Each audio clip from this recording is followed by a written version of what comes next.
YouTubers, today we're going to be reviewing the new Voltgo 200 amp hour LiPo 4 battery. This is a 12 volt system.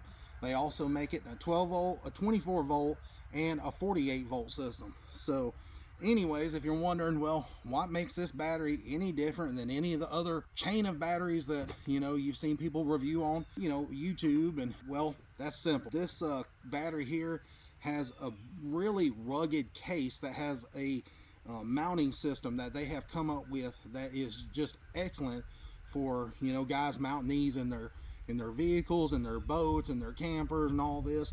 But one reason why I wanted to do this video is because eventually we would like to be able to do some camping and overlanding and be able to go out for a weekend and not have to worry about having power. And so by putting a couple of these batteries in the bed of your vehicle, then you can easily have enough power for a weekend if you have some solar panels. And so I just wanted to show you how that these batteries mount and how that we would use them in our system. And I actually have another one of these batteries. I'm going to show you how to link them together, and we're going to just go from there, and I'm going to tell you a little bit about the battery as we go along. So I said the mounting brackets and the way that this battery mounts is really perfect for someone needing to mount this in the bed of a truck or whatever. And if you look here on the front of the battery, you can see embedded into the ABS plastic, you've got these stainless steel inserts. And so what these are used for is, I'm going to go ahead and turn the battery on its side. You can see you've got a mounting handle right here. It's a carrying handle right now, but you can undo it from there and flip it over and put it down here and use it as a way to bolt the battery down. Well, if you don't want it here, then you can take it and put it down here and use it to bolt the battery down. Or if you want to bolt it to the side of a wall or something, you can mount it here and bolt it this way. Here, I'll show you what I'm talking about. So you just unscrew it. And keep in mind, this is actual metal right there. That's not plastic. Now, the housing itself is ABS plastic, and it is super strong. It's got a lot of curves in it, and so by adding a bunch of curves in the battery, it made it just even stronger. And so these guys definitely knew how to build a case for a battery. This thing is the nicest case I've seen on a battery yet. So I'm going to go ahead and pull these bolts out right here at the top where that handle is, and they're stainless steel hardware, so they have really made this thing correct, so that way if you leave it outside, it's not going to rust on you, the hardware. And then as far as these little carrying handles slash brackets, they're made out of some sort of metal. I believe it's aluminum. I'm not real sure, to be honest with you. It has some sort of coating on it, and I've not tested it with a magnet, but they're really heavy duty. And so you can see right there, once I unscrewed it, then you've got those nut certs. And so what you can do with this is take it and you can use it like it was as a handle, or if you want to flip it this way, you can mount it up against another surface, or you can mount it down here and mount it to the floor of whatever you're mounting it to. Or if you want to mount it here on the front, you can mount it just like that. So this thing is just very intelligent how they've made it. And you can see right in there in the metal there, they even put some little gussets there in the middle to make it stronger.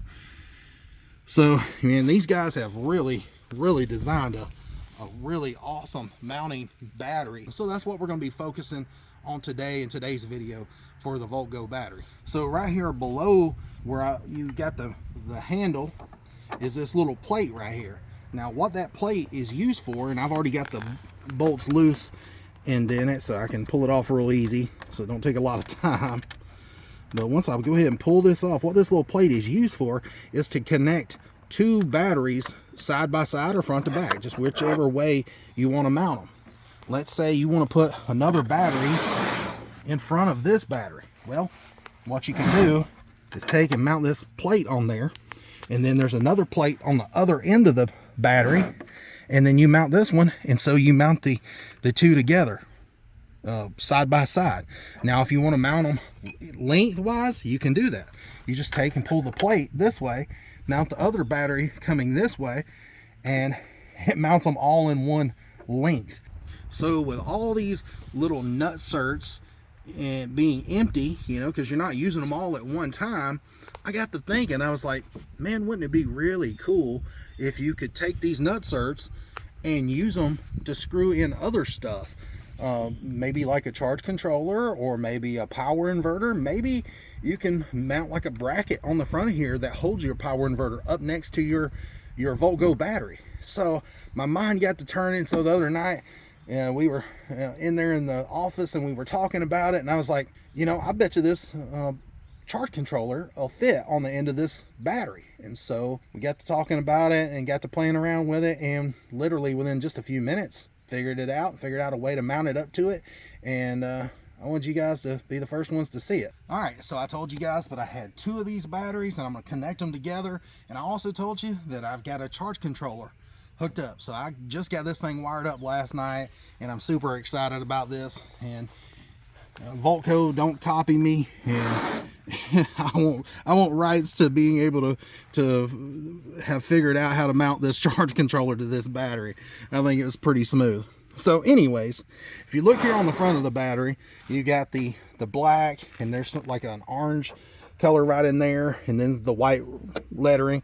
And so I wanted a charge controller that, number one, it matched, and number two, that, you know, it didn't need to be a huge charge controller.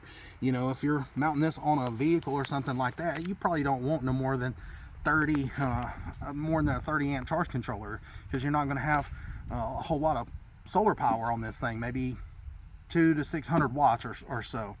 So anyways, you know, I didn't need a big charge controller, so I got to looking online, and I found this one here from Alto Solar, and I put it up here to the side where I have these, where the extra nutserts were from the brackets, and I'll show you right here on this battery. You can see that there's a bunch of nutserts right in there. So I thought, well, since I've got all these nutserts there, I can connect whatever the heck I want to in any of these, because I'm not gonna, you know, put anything down here except maybe the handle when I go to lift it up. But if I'm mounting it in a vehicle, all these are open, you know. So anyways, I come up with this, and so I put that charge controller there, and it didn't just mount up. No, the mounting location was a little bit off, so I knew that I had a little bit of room on each side. So what I did was I took a chainsaw file. It's called a rat tail file, and I filed out just a little bit there on the mounting surface on the charge controller on each side where the bolt is. And I'm talking just a little bit. I literally filed for maybe 5 minutes, and this thing fit right up. And I used some smaller mounting hardware with a smaller head, and this thing mounted right up. So I was tickled to death. And so you can see this thing ain't going nowhere. I mean, it is really mounted. What this did for me was allow me to have a battery and a charge controller, and then I've hooked my wiring in here. But all I need now is just a solar panel to be able to pull that power in from the sun, and you use this charge controller to charge the battery up. And the reason you need that charge controller and you don't just wire straight to the battery is because if you just hook a solar panel right up to the battery, it's going to overcharge the battery and harm it. It can hurt that battery. So you use that charge controller, and it charges it up to the desired voltage, and then it just shuts off, you know, and it turns back on when it drops below that voltage, and then it turns back on and off, and it keeps it charged all the time. So that's why you want a charge controller. So when I went to wire this thing up, you notice there's not a whole lot of room right there between the bottom of the controller to the bottom of the battery. So I got to thinking, man, I hope I can be able to get those wires, those solar panel wires, to turn out and not be too far down and get all bent up and stuff. So I tried it with just regular solar panel wire, and everybody knows this stuff's really stiff, and it's kind of, you know, too stiff to make a real sharp bend. So I thought, well, why couldn't I just take some of that New Concepts wire, the 8 gauge, and it's oxygen-free copper, but it's very flexible. I mean, look at that. This stuff here is rated for 60 amps, and it's an 8 gauge wire, and you see how flexible it is.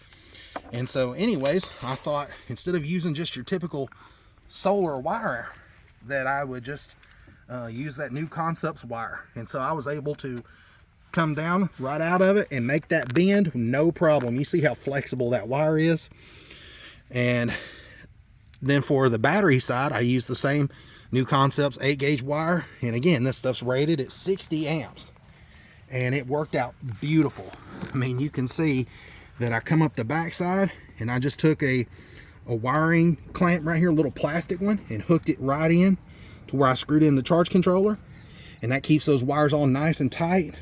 And then I come up here and I ran the negative wire across the back and looped it around to the front.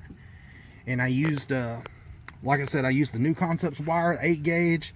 And then for the terminals, I used the Cellterm brand terminals off Amazon. I really love those. I think they work great. I'll put a link for them down below along with the new Concepts wire. And then I put some heat shrink on there. And in the front here, I just put a little wire clamp right here in the front holding the MC4 connectors. So it just worked out perfect. So if you're out there and you want the same system and you want to do the same thing that I did, I'll put a link for the Alto Solar charge controller, 30 amp MPPT, and I'll link all the wiring stuff. So if you're wondering, how do you connect these two batteries together? So I told you before, you can take this plate right here and you mount it here in the front like that, and then you just slide this right up next to it, and then you line your bolts up there on the inside, and you might have to shift them around till it gets lined up, but it took just a second. And then you just screw them together. It's that simple. And man, once you get these things screwed together like that, and I mean, it's super strong. And you can look at the front one here, but there's one that's just like it there in the back, same bracket and everything. Let me get this one screwed in. Now you can't tell me that don't look sharp. So now you've got them joined in the middle. You've got them a mounting surface on both batteries, mounting it down. And then on the back side, you can do the same exact thing. And so you can mount a plate here in the middle to keep them joined together. And then you've got, you know, mounting here in the middle, and then a mount here in the middle. So, I mean, it's just endless possibilities with these Voltgo batteries. I love the case of them. I just think they're an amazing battery.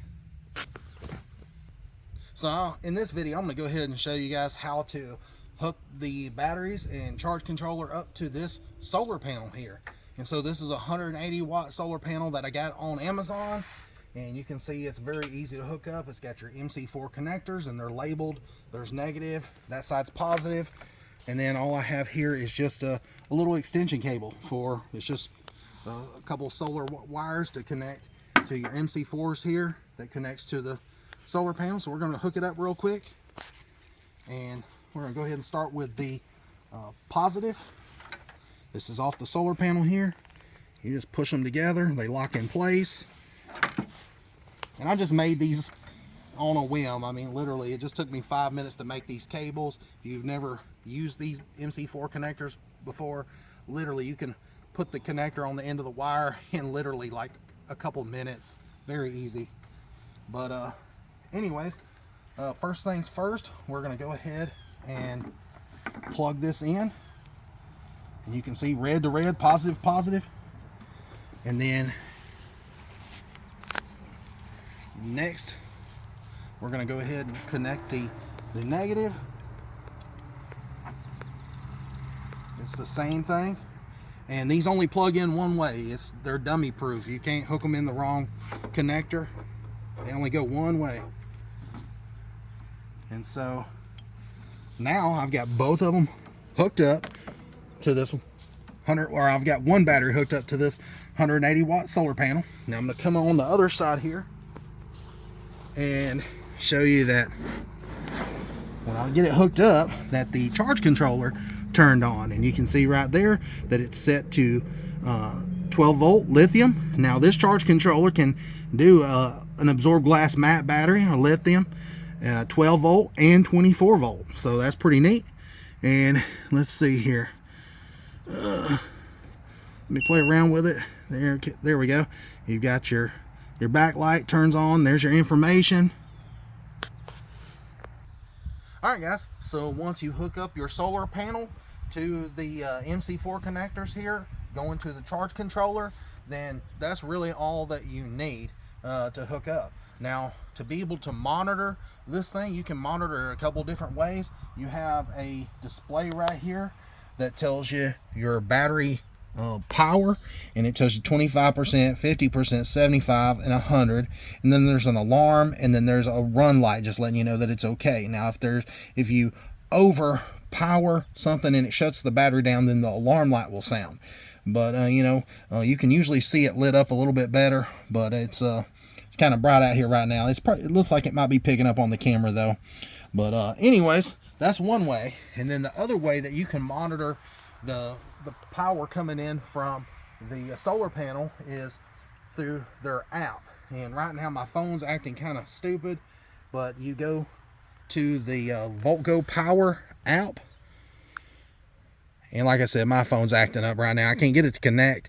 I had it connected the other day and I've been playing with it ever since. And then voila, today my phone's acting up and I just can't get it to connect. But it usually shows you your standby power and all your voltages and all that. And it's an awesome app. I mean, it really is when my phone's working right. But anyways, it can tell you all your power going in and it's just pretty neat to be able to monitor it with an app. And also you're going to get some readings off your charge controller as well. But that's really all that you need to make power. Now, depending on what type of power you're going to use, whether it be DC power or AC power, depends on the next step. So if you want to just use DC power, then obviously you could take and run a wire to each terminal there and have like maybe a cigarette lighter connector there in the middle, and just basically run some basic DC powered devices off that cigarette lighter connector. Let's say a fan or some USB lights or a phone charger, things like that. And you could run multiple of those on here.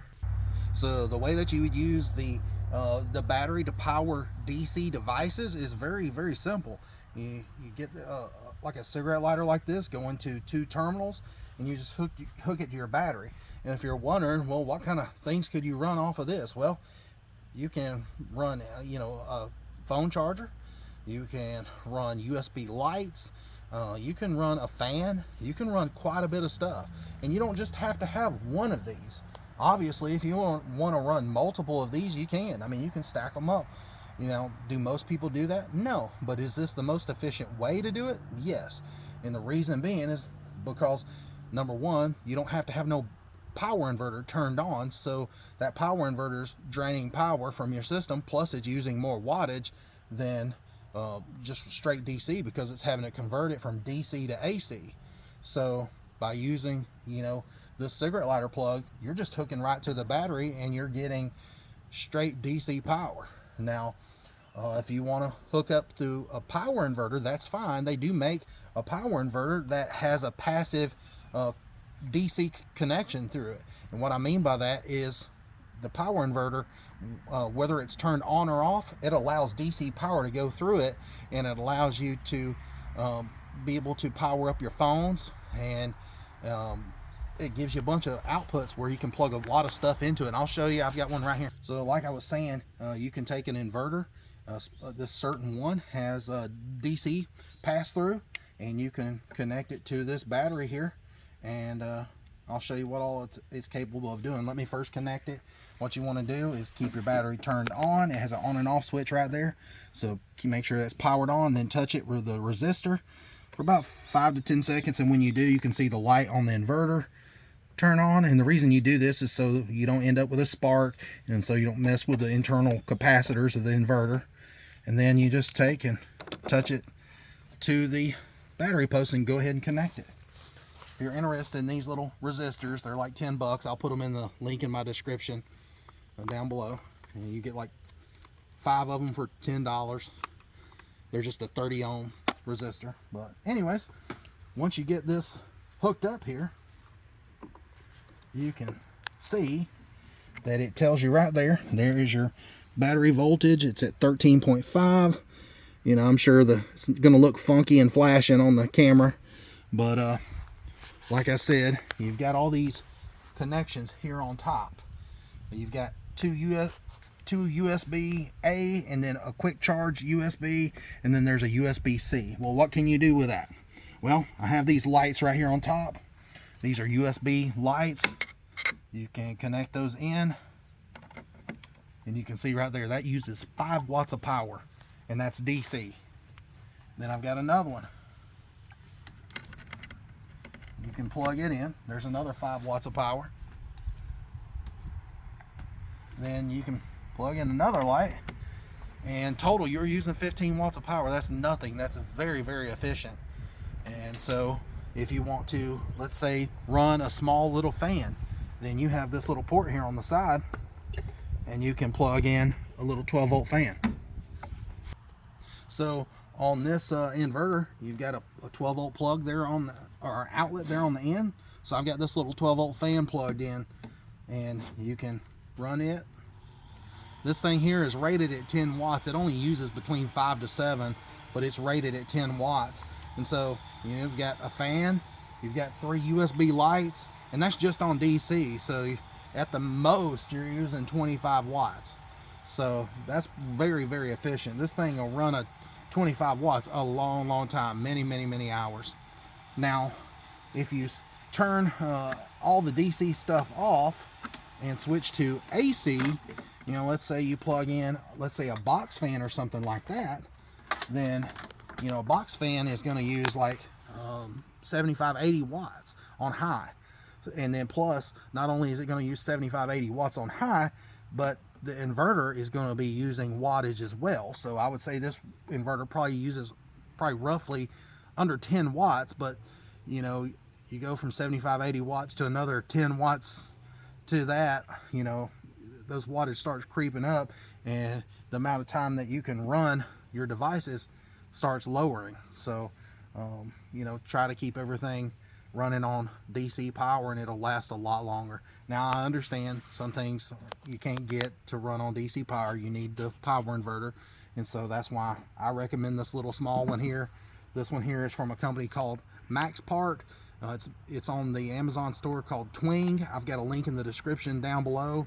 I've tested this thing. It's pure sine wave. It runs great, and it's just a very simple inverter. It's really small, and it has all these outputs right there on top. Like I said, you've got a PD and 3 USBs, and then you've got your 3 AC plugs there on top, and then your 12-volt cigarette lighter port on the side. So it has a lot to offer. Plus it comes with these alligator clamps. Now, would I recommend using this thing to 1,000 watts, or you know, even 700 or 800 watts with these alligator clamps? No, I would definitely upgrade the cables with that inverter, because I've tested it, and when they get hot, this right here gets way on up there in temperature. So I would recommend going with something a lot thicker, just a heavier gauge wire like this here.